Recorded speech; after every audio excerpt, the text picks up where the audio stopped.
Hello po, good morning.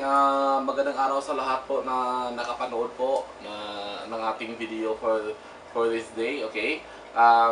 This product, this presentation is brought to you by Rough Marketing, and this is your Sir Chippy. Live na live po tayo ngayon. I-explain natin further kung gaano kaganda ang produkto natin. Ang produkto natin ay patok na po sa bayan ng Palawan. If you are from Palawan, magandang araw po sa lahat ng nanonood po sa atin sa bayan po ng Mindoro, from Rojas, Mindoro. I want to greet all my friends there, si Jojo Adarlo, sa bayan po ng Masbati, sa bayan po ng Romblon, dito po sa Iloilo, Bacolod, Davao, even in Calibo right now, in Caticlan, in Estancia and Antique. The product right now are very nag-create na po ng noise sa lahat po ng gumamit na po kasi napakabisa po ng produkto.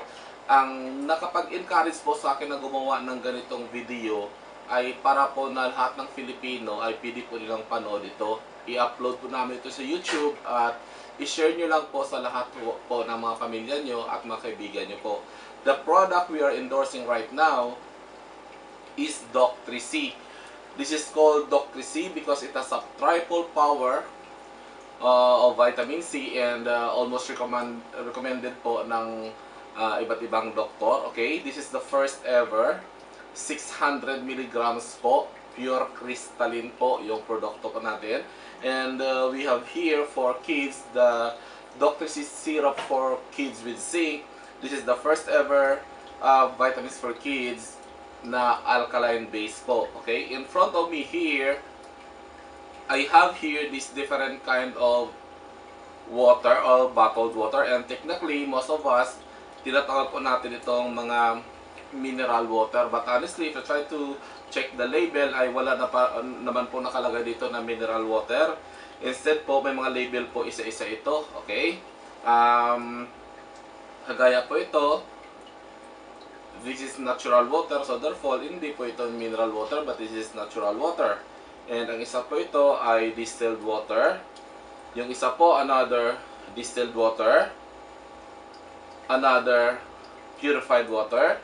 And the other one is mineralized water. Okay, so this 5 bottled water po ang tawag dito, and mga sister company naman ito. And anyway guys, I'm not promoting this water.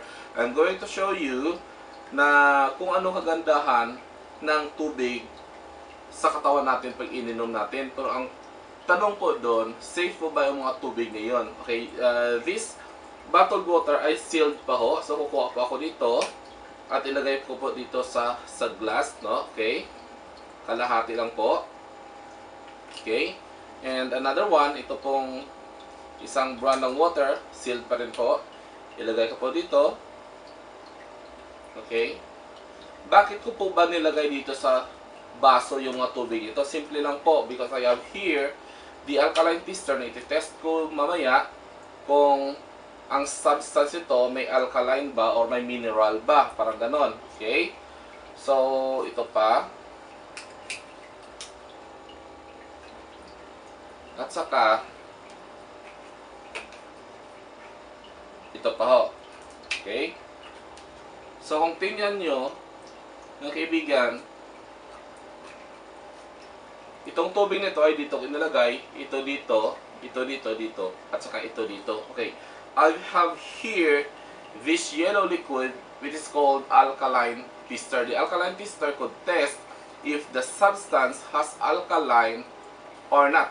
Ano ba ang ibig sabihin ng alkaline or alkalinity? Ang ibig sabihin po ng alkalinity, it is being considered the living water. So therefore, if your body is more on alkaline, healthy body ka po.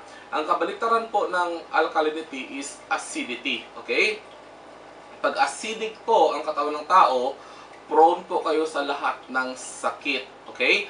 Ang sabi ni Dr. Otto Warburg sa kanyang study, that was 1930 study niya, Nobel Prize Award po yun, ang sinabi ni Dr. Otto Warburg, disease cannot live in an alkaline body. So therefore, kung ang katawan mo is more on alkaline, hindi po mabubuhay ang anumang virus or bacteria. Pero kung ang katawan mo po ay acidic, lahat po ng bakterya ay nabubuhay or viruses. Ano po ang punto doon? Simple lang po. Ang tao po ay nadidingge, it is because ang katawan niya po ay very acidic. Pero pag hindi pala acidic ang katawan mo, ay wala pong mga ganun. Wala pong dengue, wala pong chikungunya, wala pong Ebola, wala pong AIDS, wala pong cancer. Okay? Naka-indicate po dito sa likod po ng liquid na ito na if the water turns into yellow, that water is acidic. But if the water turns into blue, it is alkaline. Okay, tingnan po natin ito. Ito po galing. Tingnan po natin. So, anong kulay ng tubig? Ang tubig po ay hindi po anong tubig. Okay? Yan po, ang tubig po ay hindi siya blue at hindi din siya yellow. Kasi ang naka-indicate po dito ay natural drinking water. So, natural is color green. Okay? The alkaline is color blue and the acidic is color yellow. How about this? So, nakalagay dito, distilled drinking water. As I know, pag ang tubig po pinakuluan, naging acidic. And look at what the color. Okay? If you have seen, the color becomes yellow. So therefore, this water is acidic. Okay? How about this one? This is also distilled water. As I said, distilled water is being considered dead water. Kasi kung tingnan nyo, naging yellow ulit. Okay? How about this one? Purified water. Purified water, dumaan sa napakaraming stages, reverse osmosis. Definitely, it will becomes acidic. How about this one? This is, yan, blue na blue talaga. Ba't siya nagkulay blue? Kasi, nakalagay naman talaga dito that this is mineralized water. Okay guys, in a way, I'm not promoting this water. Ipinakita ko lang po, because of my testing, nakikita nyo po kung anong tubig yan po ang maganda. But anyway, I'm not promoting. Okay. Sa lahat po ng mga tubig dito, ito po ang nakita ko na isa sa pinaka-acidic na tubig. Oh no, it's not. Ito po ang pinaka-acidic na tubig.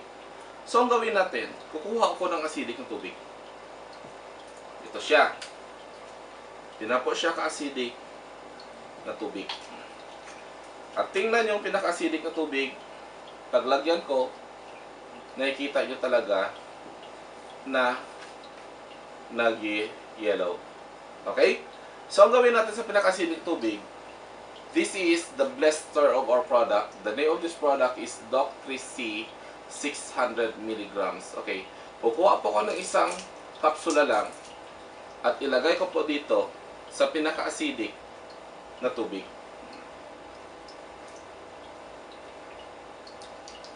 Okay. At nang nalagyan ko po ang pinaka-acidic na tubig, okay, wala pa akong stir dito. Ito lang po ang isi-stir ko. Okay, i-stir ko lang po. Okay. At kung tingnan mo, ang pinaka-acidic na tubig, kanina, tingnan nyo, ito po siya. Ito po ang, okay, yan po. Ito po kanina pinaka-acidic na tubig. Nang nilagyan ko po ng produkto natin with this Doc 3C, the acidic water becomes alkaline water po. Okay. Ano naman kung alkaline? Simple lang po. Pag alkaline po ang katawan ng tao, hindi po siya sakitin. Malayo po sa kahit anong virus or mga bakterya. Pagkagat po ng dengue ay hindi ka tatabla ng virus nun kasi ikaw po ay alkaline. Lahat po ng mga may sakit na cancer, diabetes, or whatever, 100% po ang dugo niyan ay puro napaka-acidic. Okay? But if every day you are taking Doc 3C, your acidic body becomes alkaline body. This mineral water is full of minerals. Okay? That's why it becomes